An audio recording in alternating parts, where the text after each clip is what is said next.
Pérou News aujourd'hui, tout ce que vous devez savoir sur le Pérou. Grenade est lancée sur la discothèque San Juan de Lurigancho et fait 15 blessés.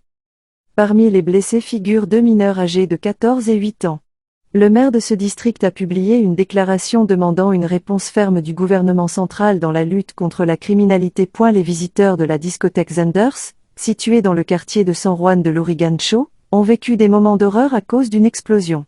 La porte des locaux. L'ampleur de l'incident a été telle qu'environ 6 ambulances sont arrivées sur les lieux pour soigner les 15 blessés signalés, dont 2 mineurs, qui ont été transférés à l'hôpital Bravo Chico de San Juan de Lurigancho et aux cliniques de la région. À la gravité des blessures.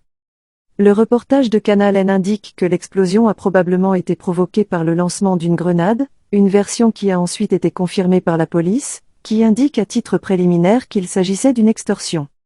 Plusieurs personnes sont restées allongées sur le sol, dans des mares de sang, alors des agents des pompiers sont venus les aider.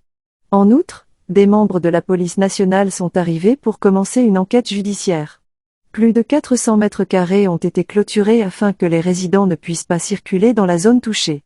L'avenue Los Jardines, où s'est produit l'accident, est une zone très commerciale, donc la version d'un cas d'extorsion s'est renforcée. Cette théorie pourrait prendre du poids, puisque dans la nuit du 15 septembre a eu lieu la Fest Salsicumbia 2023, avec la participation de Chechito y los complices de la cumbia, selon le média local SJL. Il y a quelques semaines, le groupe a signalé qu'il souffrait de la collecte de quotas par des mafias étrangères. Chechito avait prévenu que des tueurs à gages lui réclamaient la somme de 300 000 sols pour ne pas avoir porté atteinte à son intégrité et à celle de son peuple.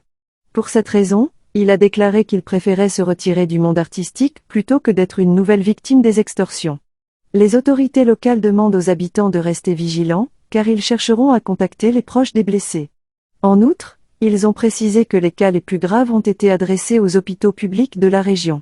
Le ministère de la Santé a annoncé sur Twitter que des professionnels du SAMU ont soigné les personnes touchées par l'explosion survenue à San Juan de Lurigancho. 3 unités médicales ont été déployées.